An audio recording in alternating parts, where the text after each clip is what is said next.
اعوذ باللہ من الشیطان الرجیم، بسم اللہ الرحمن الرحیم۔ السلام علیکم۔ امید ہے کہ آپ ٹھیک ہوں گے، اللہ آپ کو ٹھیک اور صحتیاب رکھے۔ جیسے کہ آپ کے علم میں ہے کہ آج کل ہم نظم آزادی جو کہ جماعت دہم کے اردو کتاب میں دی گئی ہے اسی کا شرح کر رہے ہیں۔ تو آج ہم اسی نظم کا شعر نمبر 7 پڑھیں گے اور اس کی شرح کرنے کی کوشش کریں گے۔ تو آ جاتے ہیں شعر کی طرف۔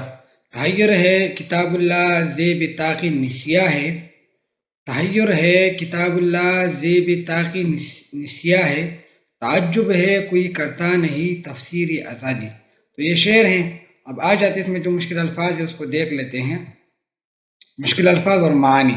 تحیر یعنی حیرت یا حیرانی، طاقی نسیہ یعنی طاق میں رکھنا، فراموش کرنا، بھول جانا، تعجب یعنی حیرت، تفسیر یعنی کھل کر بات کرنا یا چھوٹی سی چھوٹی تفصیل بتانا۔ تفسیر نہیں ہے، تفصیل لام کے ساتھ، چھوٹی سی چھوٹی تفصیل بتانا۔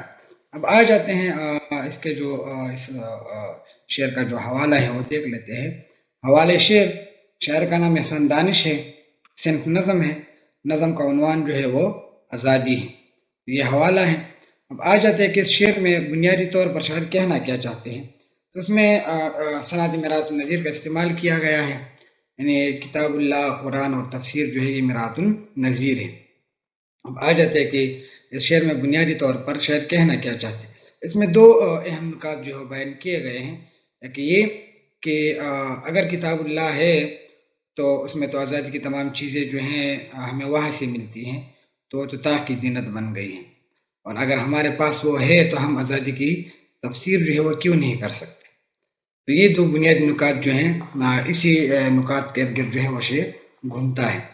شاعر اس شعر میں حیرت کا اظہار کرتے ہوئے کہتے ہیں کہ ہم نے اللہ کی کتاب یعنی تمام علوم کا سرچشمہ قرآن کی تعلیمات کو بھلا دیا ہے، اور اس معتبر کتاب پر عمل کرنے کے بجائے اور پڑھنے کے بجائے اس کو طاق کی زینت بنا دیا ہے۔ یعنی جو کتاب تمام علوم کا سرچشمہ ہے اور جہاں سے ہر چیز کا پتہ چلتا ہے، اس کو ہم نے بلا دیا ہے، تو ہم پڑھتے نہیں ہیں نہ اس پر عمل کرتے ہیں، بلکہ اس کتاب کو طاق کی زینت جو ہے وہ ہم نے بنا دیا ہے۔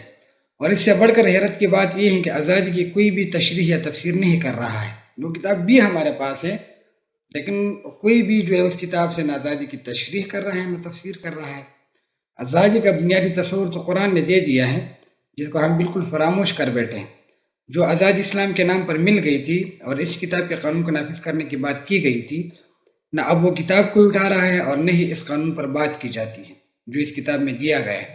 یعنی بنیادی طور پر جو نعرہ لگا رہا تھا کہ پاکستان کا مطلب کیا اور اس کا قانون کیا ہوگا، تو اب نہ تو کوئی وہ کتاب اٹھاتا ہے اس کے قوانین کو اپنائے اور نہ ہی اس پر بات کی جاتی ہے۔